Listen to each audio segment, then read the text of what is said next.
महत्त्वाची अपडेट समोर येते। राज्यातील जिल्हा परिषदा निवडणुका अधांतरीच राहिलेल्या आहेत। सुप्रीम कोर्टाच्या निकालाची आयोग वाट पाहणार आहे आणि 20 जिल्हा परिषदांमधील निवडणुका कोर्टाच्या निकालानंतरच लागण्याची शक्यता आहे, कारण 50% आरक्षण मर्यादेत निवडणुका घेण्याचे कोर्टाचे आदेश आहेत।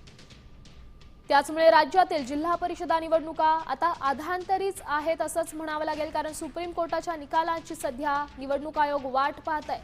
20 जिल्हा परिषदा निवडणुका कोर्टाच्या निकालानंतरच ठरण्याची शक्यता आहे, कारण 50% आरक्षण मर्यादेत निवडणुका घेण्याचे कोर्टाचे आदेश आहेत। त्याचमुळे या निवडणुका अधांतरीत आहेत असं म्हणावं लागेल। या संदर्भात अधिकची माहिती देत आहेत आपल्या प्रतिनिधी दीपा कदम। दीपा, काय सांगाल? सध्या निवडणुका अधांतरीतच आहेत असंच म्हणावं लागेल।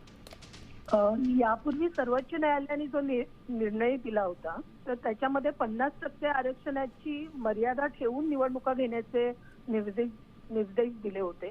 तर त्याच्यानुसार राज्य निवडणूक आयोगाने 50% आरक्षणाची मर्यादा राखून निवडणुका घेणार आहे। त्याच्यामुळे ठाणे, पालघर, नाशिक, धुळे, नंदुरबार, जळगाव, हिंगोली, नांदेड, अमरावती, अकोला, वाशिम, बुलढाणा, यवतमाळ, नागपूर, चंद्रपूर, वर्धा, गडचिरोली या जिल्हा परिषदा आणि तीन अशा जिल्हा परिषदा आहेत। तिथल्या पंचायत समित्यांमध्ये आरक्षणामध्ये 50%च्या वरती गेले।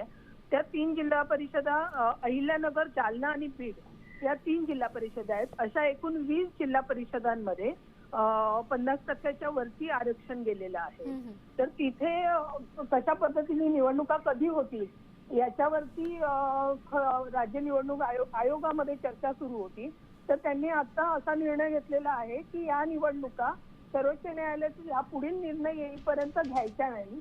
मात्र ज्या 12 जिल्हा परिषदा आहेत जिथे 50%च्या आतमध्ये आरक्षण आहे तिथल्या निवडणुका आता महापालिकांच्या निवडणुकांसोबत घ्यायच्या। नक्कीच, धन्यवाद दीपा, धन्यवाद दिलेल्या या सविस्तर माहितीसाठी। तर आपण पाहू शकतोय सध्या 20 जिल्हा परिषदा निवडणुका या अधांतरीच आहेत, कारण 50% आरक्षण मर्यादेत निवडणुका घेण्याचे आदेश कोर्टाने दिले।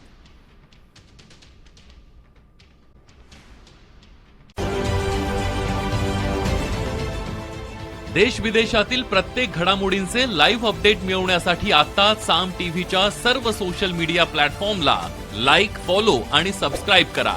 तसंच सर्व नोटिफिकेशनसाठी बेल आयकॉन प्रेस करायला विसरू नका।